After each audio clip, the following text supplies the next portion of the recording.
ito yung isa sa inaasahan kong gagawin no ni President BBM ay yung ipagpapatuloy niya yung mga magagandang proyektong ginawa ni Apo Lakay. 'Di ba katulad dati na may lung center, heart center, and right now kakabukas lang ng bagong itinayong cancer hospital dito sa Pilipinas. Panoorin natin. Pinakaunang cancer hospital sa Pilipinas inilunsad na. Pinangunahan ni Pangulong Ferdinand Bongbong Marcos Jr. ang inaugurasyon ng Healthway Cancer Care Hospital sa Taguig nitong November 24, 2023. Ito ang pinakaunang cancer hospital sa Pilipinas.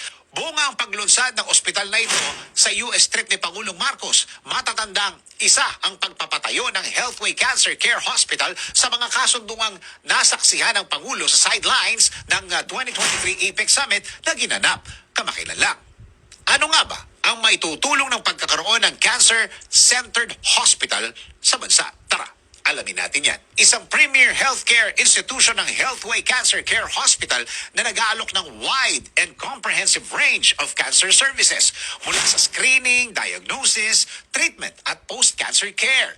Pangako ni Pangulong Marcos, makakapagbigay ito ng accessible cancer care para sa mga Pilipino. Kabilang sa cancer care services ang radiation, oncology, surgery, chemotherapy, at palliative care. Mapapahusay ng Healthway Cancer Care Hospital ang cancer care services ng bansa dahil na rin sa leading medical professionals and oncologists nito na sinamahan pa ng modern and state-of-the-art equipment. Bukod sa newly inaugurated cancer hospital, meron ding primary care services ang pamahalaan kung saan maaaring magpakonsulta para sa early cancer detection. Samantala, nagbibigay naman ang PhilHealth Consulta Primary Care Team ng libreng diagnostic, examinations at laboratory tests.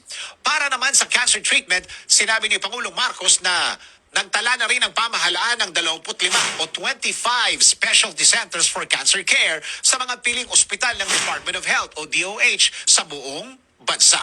Ikatlo ang cancer sa leading cause of death sa bansa. Kaya naman, hinihikayat ni Pangulong Marcos ang publiko na i-maximize ang mga programa, pasilidad at serbisyo ng pamahalaan upang maiwasan at malabanan ang nakakamatay na sakit na ito para na rin sa kapakanan at kalusugan ng bawat Pilipino.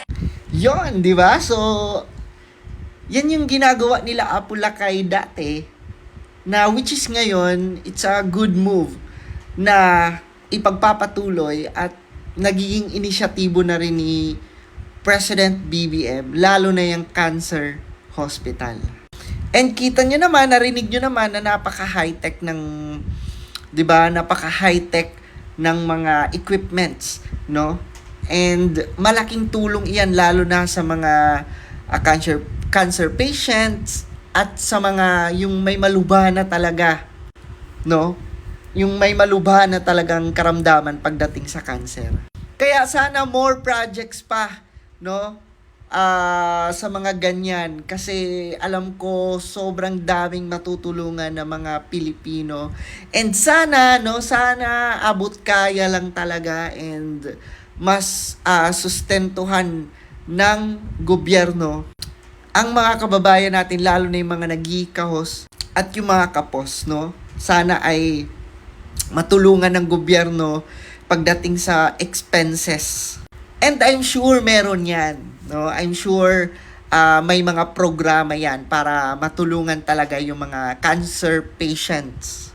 Despite sa mga challenges na nangyari sa bansa natin, nakakatuwa lang na nakakadinig tayo ng mga ganitong balita kasi ito yung dapat prioridad no? Ito yung dapat mas tutukan and kudos no to President BBM na mas iniisip niya yung kalagayan at kapakanan lalo na ng mga kababayan natin na may mga malubhang karamdaman.